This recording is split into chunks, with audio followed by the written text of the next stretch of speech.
நண்பர்களே, இன்னும் ஒரு இனிய காலை பொழுதில் தீதும் நன்றும் நிகழ்ச்சியில் உங்களை சந்திப்பதில் மிக்க மகிழ்ச்சி அடைகிறேன். இன்றைக்கு பிப்ரவரி 13ஆம் தேதி உலக வானொலி தினம். ஆம், வேர்ல்ட் ரேடியோ டே. இன்றைக்கு நீங்கள் தொலைக்காட்சியின் மூலமாக நான் பேசுவதை கேட்டுக்கொண்டிருக்கிறீர்கள். ஆனால் உருவமில்லாமல் முதல் வெகுசன சாதனமாக பொது ஊடகமாக இருந்தது ரேடியோ. மார்க்கோனி ரேடியோவை கண்டுபிடித்த பிறகு உலகத்தின் தகவல் தொடர்பு துறையில் ஒரு மிகப்பெரிய மாற்றம் ஏற்பட்டது. அதற்கு முந்தைய தகவல் தொடர்பு சாதனம் என்பது செய்தித்தாள். ரேடியோவுக்கு முந்தியது செய்தித்தாள் என்பது நமக்கு தெரியும். இந்தியாவின் முதல் செய்தித்தாள் 1886ஆம் ஆண்டே வெளியிடப்பட்டு விட்டது என்பதும் நமக்கு தெரியும், கல்கத்தா கெசட் என்கிற ஒரு பத்திரிகை. ஆனால் கூட செய்தித்தாள் என்பது ஒரு குறிப்பிட்ட சிலருக்கு மட்டுமே சென்றடையக்கூடியதாகவும் படிப்பறிவு உள்ளவர்களிடம் மட்டுமே சென்றடையக்கூடியதாகவும் இருந்தது. அன்றைய காலகட்டத்தில் பெரும்பான்மை மக்கள் படிப்பறிவற்றவர்களாக இருந்தார்கள். அவர்களை எப்படி தொடர்பு கொள்வது, அவர்களிடம் எப்படி செய்திகளை கொண்டு சேர்ப்பது, இதற்கெல்லாம் பதிலாக வந்தது தான் வானொலி. வானொலி ஏற்படுத்திய புரட்சி என்பது மகத்தானது என்று தான் நாம் சொல்ல வேண்டும். நீங்கள் 1936ஆம் ஆண்டு இந்தியாவில் முதல் வானொலி நிலையம் அமைக்கப்பட்டு விட்டது. ஆல் இண்டியா ரேடியோ என்று சொல்லக்கூடிய முதல் வானொலி நிலையம் அமைக்கப்பட்டு விட்டது. இந்த நாள் ஏன் வானொலி தினமாக கொண்டாடப்படுகிறது என்றால், 1946ஆம் ஆண்டு ஐக்கிய நாடுகள் சபையினால் யுஎன் ரேடியோ என்று சொல்லக்கூடிய அந்த வானொலி 1946ஆம் ஆண்டு இதே பிப்ரவரி 13ஆம் தேதி தொடங்கப்பட்டதனுடைய நினைவாக பின்னால் இந்த நாள் என்பது 2012ஆம் ஆண்டு என்று நினைக்கிறேன், இந்த நாள் என்பது உலக வானொலி தினமாக கொண்டாடப்படுகிறது. வானொலியினுடைய முக்கியத்துவம், வானொலியினுடைய தேவை, வானொலி இன்றைக்கு எடுத்திருக்கக்கூடிய புதிய வடிவங்கள், இதை பற்றியெல்லாம் நாம் சிந்திப்பதற்கும் இந்த ஊடகத்தை நாம் முழுமையாக பயன்படுத்துவதற்கும் நாம் இந்த நாளை புரிந்து கொள்வது மிக மிக அவசியம். ஒரு காலத்தில் மக்களிடம் மிகப்பெரிய அளவிற்கு செய்தியை சென்று சேர்ப்பதில் வானொலி தான் மிக முக்கியமான பங்கை வகித்திருக்கின்றன.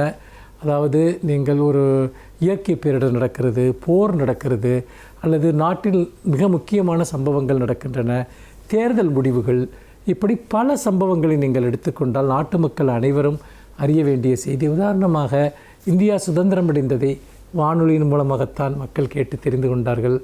இல்லாவிட்டால் அந்த செய்தி போய் சேருவதற்கே பல வாரங்கள் ஆகியிருக்கலாம். இந்தியா சுதந்திரம் அடைந்தது என்ற செய்தியே மூலை முடுக்கெல்லாம் வானொலி மூலமாகத்தான் சென்றது.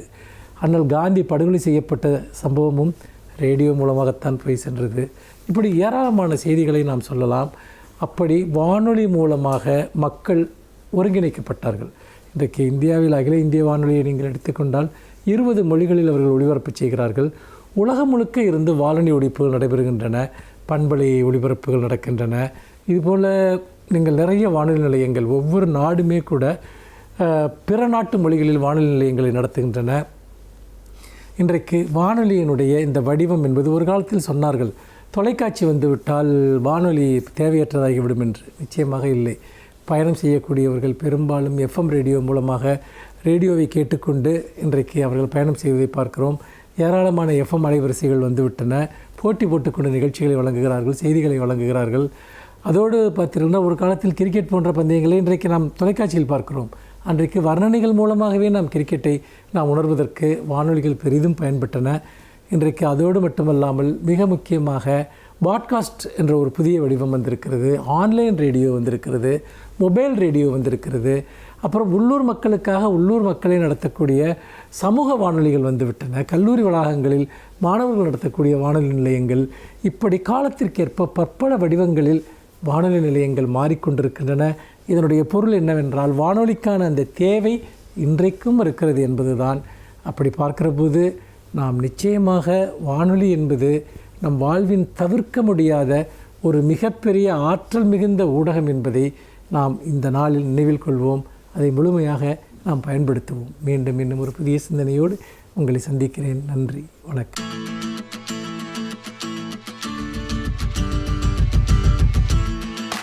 அனைவருக்கும் என் அன்பு வணக்கம். வானியல் அறிவியல் அறிஞர்களில் ஒருவரான கலீலியோவின் பெயரை உலகம் முழுவதுமே அறிந்திருக்கும் என்று தான் சொல்ல வேண்டும். அவர் ஒரு குறிப்பிட்ட ஒரு வானியல் கொள்கையை இந்த உலகத்தில் முதலாக சொன்னவர்களில் ஒருவர். அவர்தான் என்று சொல்ல முடியாது, சொன்னவர்களில் ஒருவர். அந்த கொள்கை வேறொன்றுமல்ல, அதுவரையில் பூமி தான் மையமாக இருக்கிறது, சூரியன் உட்பட எல்லாம் பூமியை சுற்றி வருகின்றன என்றுதான் நம்பப்பட்டது என்றுதான் எல்லோரும் கூறினார்கள். முதலாக இல்லை, இது பூமி மைய கொள்கை என்பது தவறானது, சூரிய மைய கொள்கை. அதை ஜியோசென்ட்ரிக் தியரி என்றும் ஹீலியோசென்ட்ரிக் தியரி என்றும் அந்த அறிவியல் மொழியில் சொல்வார்கள். ஜியோ என்றால் பூமி, ஹீலியோ என்றால் அது கதிரவனை குறிக்கும். கதிரவன் தான் மையமாக இருக்கிறது, பூமி உட்பட எல்லாம் அதனை சுற்றி வருகின்றன என்பதுதான் புதிய கொள்கை.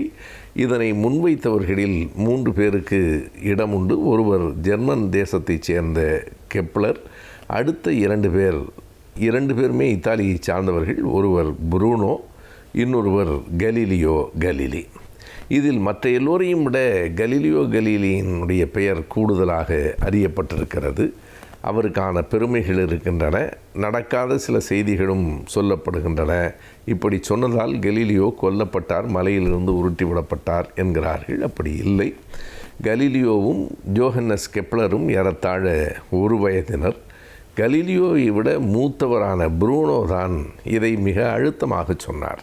பூமி மையத்தில் இல்லை, சூரியன் தான் மையத்தில் இருக்கிறது என்று சொன்னார். அப்படி சொன்னதற்காகவே அவர் கடுமையாக தண்டிக்கப்பட்டார் என்றால் எப்படி இத்தாலி நகரத்தினுடைய அந்த ரோமாபுரியில் நடுத்தெருவில் உயிரோடு அவர் கொளுத்தப்பட்டார். 1600 பிப்ரவரி 4 புரூனோ கொலை செய்யப்பட்டார்.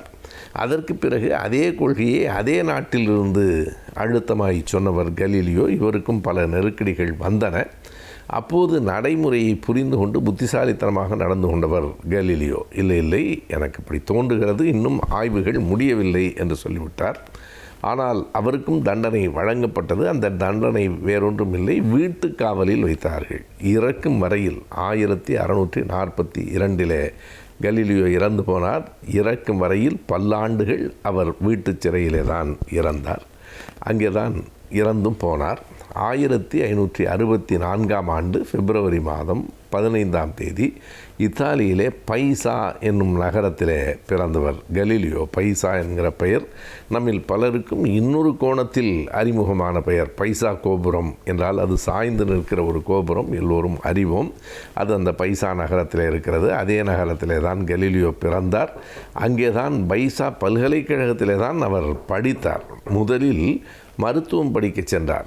என்ன வியப்பு என்றால், பைசா நகரத்திலே பிறந்த கலீலியோ ஒரு குழல் இசை கலைஞரினுடைய மகனாக பிறந்தார். ஒரு இசை குடும்பத்திலே பிறந்தார். சின்ன வயது வரையில் அவர் இசையையும் கூட கற்றுக்கொண்டிருந்தார். பிறகுதான் அவருடைய எண்ணம் மாறிட்டு மருத்துவக் கல்லூரிக்கு வந்தார். மருத்துவக் கல்லூரியில் பைசாவில் படிக்கிற போது அவருக்கு மாற்று எண்ணம் வந்து இயற்பியல் துறை, ஃபிசிக்ஸ் என்கிற இடத்துக்கு வந்தார். அவருடைய அந்த இயற்பியல் துறை அறிவுதான் இன்றைக்கும் உலகத்திலே மிகப்பெரிய அளவில் பயன்படுகிறது.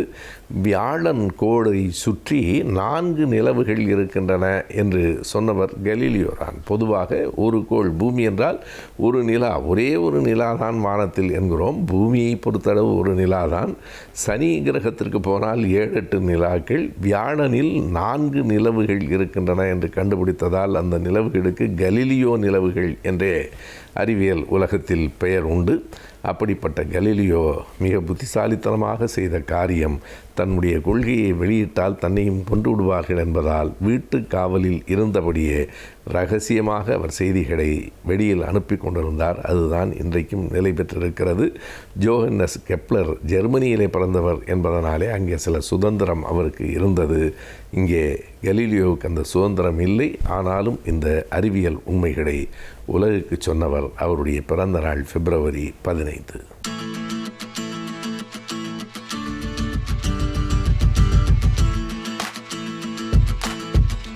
வணக்கம் நேயர்களே. நாம் மன வாழ்க்கையில் ஏற்படக்கூடிய சிக்கல்கள், பிரச்சனைகள், இவைகளெல்லாம் நாம் எவ்வாறு சமாளிப்பது என்பதை பற்றி சில யூகங்களை நாம் பார்த்து வருகின்றோம். அதில் ஒவ்வொன்றாக பார்த்து வந்தோம். நாம் பிடித்தது, பிடிக்காதது, விட்டு கொடுப்பது, பிறந்த வீட்டை பற்றி நாம் பெருமையாக பேசாமல் இருப்பது என்று பல யுக்திகளை நான் உங்களிடம் கூறி வந்தேன். அதில் ஒரு முக்கியமான ஒன்றாக இருப்பது தாம்பத்தியம். மன வாழ்க்கையில் தாம்பத்தியம் என்பது பொதுவாக செக்ஸ்ன்னு சொல்கின்றோம். அதாவது அதை பற்றிய பாலியல் இதை பற்றிய பிரச்சனைகள், அதை பற்றிய அதாவது விவரங்களை எல்லாம் நாம் அதாவது வெளிப்படையாக சொல்வதற்கு நாம் இன்றும் அதாவது வெளிப்படையாக சொல்லக்கூடிய ஒரு நிலைமை இன்னும் வரவில்லை. அதாவது அதுபோல் ஒரு சந்தர்ப்பம் தான் நிலவுகின்றது. பால்வெளிகளை பற்றி, பாலியல் பற்றி விரிவாக வெளிப்படையாக சொல்வதற்கு முடியாத ஒரு நிலையில் இருக்கின்றோம்.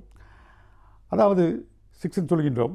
செக்ஸ் என்றால் என்ன என்று அதாவது கேட்டோம் என்றால், செக்ஸ் என்பது லத்தீன் லாங்குவேஜில் அந்த காலத்தில் அதாவது மருத்துவத்துறையில் கிரேக்கர்கள், லத்தீன் இவர்கள் தான் அவர்கள் கை ஓங்கியிருந்தது. அவர்களுடைய மொழிகள் தான் இன்றும் மருத்துவத்துறையில் நாம் பின்பற்றி வருகின்றோம். அதாவது அது லத்தீன் மொழியில் செக்ஸ் என்றால் என்ன என்றால் பிரி என்று அர்த்தம், டிவிஷன் 2 மேஜர் பிரிவுகள், பைஃபர்கேஷன் என்று அர்த்தம், 2 மேஜர் பிரிவுகள் என்று அர்த்தம். அதை செக்ஸஸ் என்று கூறினார்கள். அந்த செக்ஸ் என்பது என்னவென்றால் அதாவது அது வாழ்க்கையில் எவ்வாறு அது பயன்படுகிறது என்றால் வாழ்க்கைக்கு முக்கியமான ஒன்றாக அமைகின்றது. அதாவது நம் வாழ்வை ஆரோக்கியமாக வாழ்வதற்கும் செக்ஸ் உதவுகின்றது. அது மட்டுமல்லாமல் நாம் நீண்ட ஆயுளுடன் வாழ்வதற்கும் அது உதவுகின்றது. வாழ்வு அர்த்தமுள்ளதாக மாறுவதற்கும் அது உதவுகின்றது. வாழ்க்கையில் அர்த்தம் வேண்டுமானவா, அர்த்தமுள்ள வாழ்க்கைக்கு அது உதவுகின்றது. ஆக ஒவ்வொரு கட்டத்திலும் அது செக்ஸ் என்பது நமக்கு அதாவது உதவுவதாக இருக்கின்றது. ஆரோக்கியமான வாழ்வு, அர்த்தமுள்ள வாழ்வு, நீண்ட ஆயுளுள்ள வாழ்வு, இன்று நமக்கு அது பெரும் பங்கினை நமக்கு பகிர்கின்றது. அதாவது விஞ்ஞான முறை எடுத்துக்கொண்டோம் என்றால் எப்படி என்றால், விஞ்ஞான முறையில் உடல் ரீதியாக எடுத்துக்கொண்டோம் என்றால் அதாவது இருதயத்திலிருந்து நேரடியாக பிளட் சப்ளை எங்கு செல்கின்றது, தாம்பத்தியம் நடக்கும் நேரத்தில் அதை சப்ளை ஆகின்றது. அதாவது இதயம் தன்னுடைய சப்ளை ஒவ்வொரு ஆர்கன்களுக்கும் லிவர் இருக்கின்றது, கிட்னி இருக்கின்றது, லங்ஸ் இருக்கின்றது, ஒவ்வொன்றுக்கும் அது பிரான்ச் மூலமாக மெயின் பிரான்ச் என்று சிறு பிரான்ச் என்று அப்படி தான் செல்கின்றது ஒவ்வொரு உறுப்புகள் வேலை செய்வதற்கும். ஆனால் இந்த தாம்பத்தியத்தில் இந்த செக்ஸ் இந்த செயல்படும் நேரத்தில் 5 புலன்களும், மனிதனுடைய 5 புலன்களும் ஒன்றாக இணைந்து செயல்படக்கூடிய நேரம் அது. அதாவது கோஆர்டினேஷன், கோஆபரேஷன் என்று ஒன்றுக்கொன்று கோஆர்டினேட் பண்ணி ஒத்துழைத்து மொத்தமாக ஒரே நேரத்தில் பணி செய்யக்கூடிய அந்த நேரம்தான், அதாவது செயல்படக்கூடிய நேரம்தான் நமக்கு தாம்பத்தியம். அந்த நேரத்தில் இருதயம் என்ன செய்கின்றது, நேரடியாக தன்னுடைய கண்ட்ரோல் எடுத்துக்கொண்டு நேரடியாக இரத்த சப்ளை அங்கே செலுத்துகின்றது. உடல் இந்த அளவுக்கு ஒத்துழைக்கின்றது பாருங்கள். அது மட்டும் இல்லாமல் அதை கண்ட்ரோல் பண்ணக்கூடிய, அதாவது தாம்பத்தியம் செக்ஸ்ன்னு சொல்கின்றோமே, அதை கண்ட்ரோல் பண்ணக்கூடிய இடம் மூளையில் இருக்கின்றது. அதற்கு அருகில்தான் அறிவுத்திறன் உள்ள இடமும் இருக்கின்றது. இந்த 2 கண்ட்ரோல் ரூமும் மூளையில் அருகருகே இருக்கின்றது, அருகாமல் இருக்கின்றது, அடுத்தடுத்து இருக்கின்றது. ஆகவே அதாவது அறிவுத்திறன் அதிகமாக இருந்தாலும் அது ஸ்டிமுலேட் பண்ணுகின்றது, இது அதிகமாக இருந்தாலும் அதை ஸ்டிமுலேட் பண்ணுகின்றது. இவ்வாறாக அடுத்தடுத்து இருக்கின்றது. எவ்வளோ ஒற்றுமையாக இருக்கின்றது. அது மட்டும் இல்லாமல் அதாவது நாம் பார்க்கின்றோம், அதாவது உடல் மட்டுமல்ல உள்ளம் கூட, அதாவது தாம்பத்தியம் என்பது தனி மனிதனுடைய வாழ்க்கை, தனி மனித சுதந்திரம் என்றால் கூட இருவரும் இணைந்தால்தான் நாம் அதை செயல்படுத்த முடியும். அதே நேரத்தில் அதாவது அது உடல் சம்பந்தமான ஒன்றுதான், உறவுதான். இருந்தாலும் மனம் அங்கே முக்கியத்துவம் பெறுகின்றது. மனமும் அதில் பங்கேற்கின்றது. எவ்வாறு என்றால் திருப்தி. நமக்கு திருப்தி என்பது எப்படி கிடைக்கின்றது, நாம் உடல் மூலமாகத்தான் அதில் நாம் தாம்பத்தியம் என்பது கிடைக்கின்றது அந்த செயலில். அதே நேரத்தில் நாம் அதாவது திருப்தி என்று ஒன்று உண்டு. திருப்தி அடைந்தால் தானே நமக்கு திருப்தி என்று ஒன்று வரும். அது முடிவு கொண்டு வருவதற்கு திருப்தி தேவைப்படுகின்றது. அந்த திருப்தி எங்கிருந்து வருகிறது, மனத்திலிருந்து வருகிறது, மனம். ஆகவே அதாவது தாம்பத்தியத்தில் உடல் ரீதியாக இருந்தாலும் உள்ளமும் முக்கியமாக ஒரு பங்கை ஏற்றுக்கொள்கிறது. ஆகவே இது வாழ்க்கைக்கு முக்கியமான ஒன்று. இருந்தாலும் நாம் அதாவது செக்ஸ் என்ற வார்த்தைகளை சொல்வதற்கு நம்முடைய சமுதாயத்தில் சில ஸ்டிக்மாக்கள் இருக்கின்றது, அடைமொழிகள். அது மட்டுமல்லாமல் மற்ற பெயரெல்லாம் இருக்கின்றது. வெளிப்படையாக சொல்வதற்கே முடியாத ஒரு சந்தர்ப்பம் நிலவுகின்றது. அதனால்தான் இன்று அதாவது என்ன சொல்கின்றார்கள் என்றால் வாழ்வியல் மருத்துவம், வாழ்வியல் கல்வி என்று சொல்கின்றார்கள். அதாவது வாழ்வியல், அது மருத்துவவியல் கல்வி அப்படி என்று சொல்கின்றார்கள். குடும்பவியல் கல்வி என்று கூறுகின்றார்கள். அதை நாம் அழகு தமிழில் சொல்ல வேண்டும் என்றால், நம்முடைய அழகு தமிழில் அர்த்தமுள்ளதாக சொல்ல வேண்டும் என்றால் அதுக்கு தாம்பத்தியம் என்று சொல்லலாம். தாம்பத்தியம் என்பது ஒரு புண்ணியமான வார்த்தை, ஒரு கண்ணியமான வார்த்தை. நாம் அதை பயன்படுத்திக் கொள்ளலாம். ஆகவே தாம்பத்தியம் மனிதனுடைய திருமணத்தில் தாம்பத்தியம் என்பது முக்கிய பங்கு வகிக்கின்றது. தாம்பத்தியம் இல்லாமல் திருமணம் இல்லை. தாம்பத்தியம் இல்லாத திருமணங்கள் அதாவது நிலைக்கலாம். ஆனால் திருமணம் இல்லாத தாம்பத்தியங்கள் நிலைத்ததாக சரித்திரமில்லை. ஆகவே தாம்பத்தியம் என்பது ஒரு முக்கியமான ஒன்றாக இருக்கின்றது. தாம்பத்தியம் அதுவாக நம்முடைய சமுதாயத்தில் எடுத்துக்கொள்ளும் என்றால், திருமணத்திற்கு அப்பாற்பட்ட தாம்பத்தியத்தை சமூகம் ஏற்றுக்கொள்வதில்லை. அது கண்டிக்கத்தக்கது, அது தண்டிக்கத்தக்கது. நம்முடைய சமுதாயத்தில் திருமணத்திற்கு அப்பாற்பட்ட தாம்பத்தியம், ஒரு பாலியல் உறவு என்பதை சமூகம் ஏற்றுக்கொள்ளுமா? ஆணாக இருந்தாலும் சரி, பெண்ணாக இருந்தாலும் சரி ஏற்றுக்கொள்ளாது. அதே நேரத்தில் திருமணத்தின் மூலமாக நாம் அடையும் தாம்பத்தியம் இருக்கின்றதே, அதற்கு நம்முடைய சமூகம் என்ன கூறுகின்றது? அதை ஒரு புண்ணியமாக நினைக்கின்றது, ஒரு கண்ணியமாக நினைக்கின்றது, ஒரு மரியாதையாக நினைக்கின்றது. நமக்கு ஒரு மரியாதையும் கிடைக்கின்றது அந்த தாம்பத்தியத்துக்கு. அதை சாந்தி என்று கூறுகின்றோம். மன அமைதி, சாந்தி முகூர்த்தம் என்று கூறுகின்றோம் அல்லவா? திருமணத்தின் மூலம் அதை அடையும் பொழுது அதனுடைய கண்ணியமும் அதனுடைய மதிப்பும் கூடுகின்றது. ஆகவே திருமணத்தில், தாம்பத்தியத்தில், அதாவது இந்த தாம்பத்தியம் ஈடுபடும் போது அதில் சில கட்டுப்பாடுகள் இருக்கின்றன. எழுதாத சட்டம், அது எழுதாத சில சட்டங்கள் இருக்கின்றன, சில கோட்பாடுகள், விதிமுறைகள், கட்டுப்பாடுகள் எல்லாம் இருக்கின்றன. நம்ம சமுதாயம் அதை அமைத்து தந்திருக்கின்றது. ஒரு செயல் இருக்கின்றது வைத்துக்கொள்வோம். ஒரு செயல் இருக்கின்றது, அந்த செயலில் ஒரு லிமிட்டேஷன் இருக்கும். அந்த லிமிட்டுக்குள்ளே நாம் இருக்க வேண்டும். சமுதாயம் ஒன்றை வைத்திருக்கின்றது, ஒரு செயலை. அந்த செயலை நாம் தாண்டும் பொழுது, அந்த செயலை மீறி, அந்த வேலையை மீறி, அந்த ஒரு லிமிட்டேஷனை மீறி நாம் செயல்படும் போது எப்படி இருக்கின்றது? அது சமுதாயத்திற்கு பயன்படும் பொழுது அது சாதனையாக ஏற்றுக்கொள்ளப்படுகிறது. சமுதாயத்திற்கு பயன்படாத இருக்கும் பொழுது, சமுதாயத்திற்கு தீங்கு விளைக்கும் போது அது தண்டனைக்குரியதாக ஆகிறது. ஆகவே சமுதாயம் நாம் அதை தவறு என்றும் சரி என்றும் அதை தீர்மானிக்கின்றது. அதாவது தாம்பத்தியத்தை பொறுத்தவரையில் என்னென்றால், அதாவது இதுதான் சரி, இதுதான் தவறு என்றில்லை, இதுதான் அளவு, இவ்வளவுதான் அளவு இருக்க வேண்டும் என்றெல்லாம் இல்லை.